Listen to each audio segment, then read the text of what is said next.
Столетиями они лгали, грабили и убивали. Пока однажды не оказались среди элиты. Их высокое положение коренилось не на благородстве крови, а на безжалостном кровопролитии.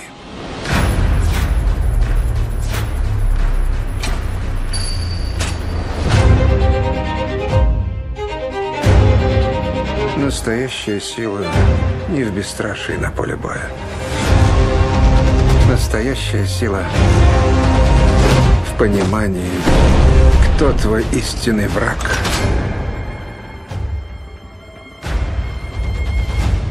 И как его победить.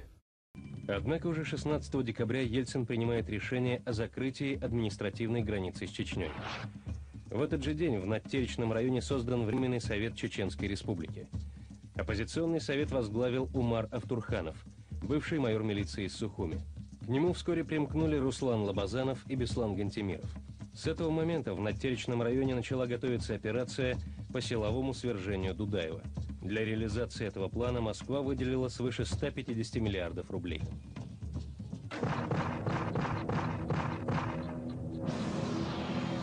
Несколько попыток по уничтожению оппозиции Дудаев предпринял в Толстой юрте и Аргуне. Вы видите уникальные кадры боя, в котором отряд Лобазанова потерял свыше 20 бойцов. Лобазанов вырвался из окружения и ушел в Дагестан. В этот период Чечню тайно посещали сотрудники российских спецслужб. Тем временем Дудаев продолжает обвинять российские спецслужбы во вмешательстве во внутричеченские дела. Пока мы требуем, чтобы российское руководство свой разум затуманенный немножко головы остудили. А если они не сделают это? Если не сделают, ну что ж, тогда будем драться на смерть.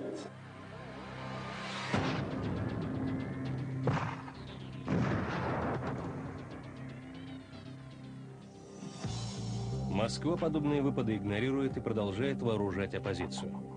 Вот в этой столичной гостинице «Пекин» располагалась штаб-квартира антидудаевской оппозиции. Именно здесь под руководством спецслужб начала разрабатываться секретная операция по штурму Грозного 26 ноября 1994 года. В Моздок прибыла большая группа переодетых в гражданку офицеров-танкистов. Добровольцев собрали в подмосковных частях. После доукомплектования экипажами колонна танков, прибывших с Дальнего Востока, пересекла границу Чечни. А уже через сутки, 26 ноября, они вошли в Грозный. В результате уже к полудню, когда танки с российскими экипажами достигли центра города, все разрешилось практически молниеносно. Эти кадры, итоги той операции, обошли все мировые телеканалы. Это вот называется Российская Федерация. Краснодара, Свердловск. Сами задают вопрос, с Киева есть. Подобного удара в Москве не ожидали. Этих пленных танкистов Дудаев использовал для шантажа Москвы. На состоявшейся в Грозном пресс-конференции он представил их иностранным и российским журналистам. Капитан Крюков Андрей Васильевич, войсковая часть 01451, город, столичный город, Московская область. Капитан Шихалев Александр Николаевич, войсковая часть 4362, город Нарафаминск, Кантемировская дивизия. ФСК, отвечавшая за эту операцию, хранила молчание. Министр обороны Грачев вообще заявил, что его людей не могло быть в Чечне. Я смотрю телевидение, там и вроде пленные там захвачены, еще кто-то.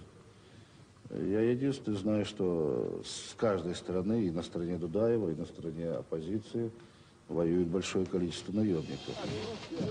Пленные остались бесхозными. Узнав о том, что министр обороны высказал неведение об их участии в штурме Грозного, его люди негодовали. Иванов Валерий Александрович, войсковая часть 01451, город Солнечногорск. Хочу от всего сердца передать пламенный привет своему министру обороны, который от меня отказался. В российских СМИ танкистов сразу же окрестили наемниками. И это было величайшей подлостью этой войны. Дудаев предъявил ультиматум, в котором пригрозил Москве через 72 часа расстрелять пленных, если та не признает их своими военнослужащими.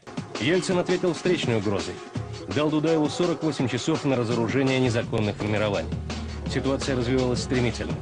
Перед угрозой вторжения извне чеченцы объединились вокруг своего президента. А в Москве на третий день после трагического штурма 29 ноября в Кремле состоялось совещание Совета Безопасности. На нем пришли к выводу о неизбежности решения конфликта военным путем. На следующее утро якобы неопознанные самолеты бомбили Грозный. А через 1,5 недели началась война. 31 декабря российская армия принялась штурмовать Грозный. Потери федералов были ужасающими. 18 января Интерфакс сухо передал итоги штурма. Из Моздока были отправлены тела 1160 убитых российских солдат. Российское руководство всю свою историю, когда ей было тяжело, бежало, значит, на подписание договоров, которые она никогда не соблюдала, не будет соблюдать и не мыслит. Как только укрепится, так начинает снова вычленяет самого слабого и начинает над ним издеваться. Такова Россия, империя зла. Империя зла, как была, есть и остается. Хищность свою, алчность, беспощадность, бездуховность, безнравственность продемонстрировала на Чечне. Тем не менее, авиация империи зла наносила ковровые бомбардировки, от которых погибли тысячи мирных жителей Ичкерии. Русский оккупант шел в наступление на Грозный, но, как ни странно, получил по зубам. Армия РФ получила потери 10 тысяч солдат во время городских боев в столице.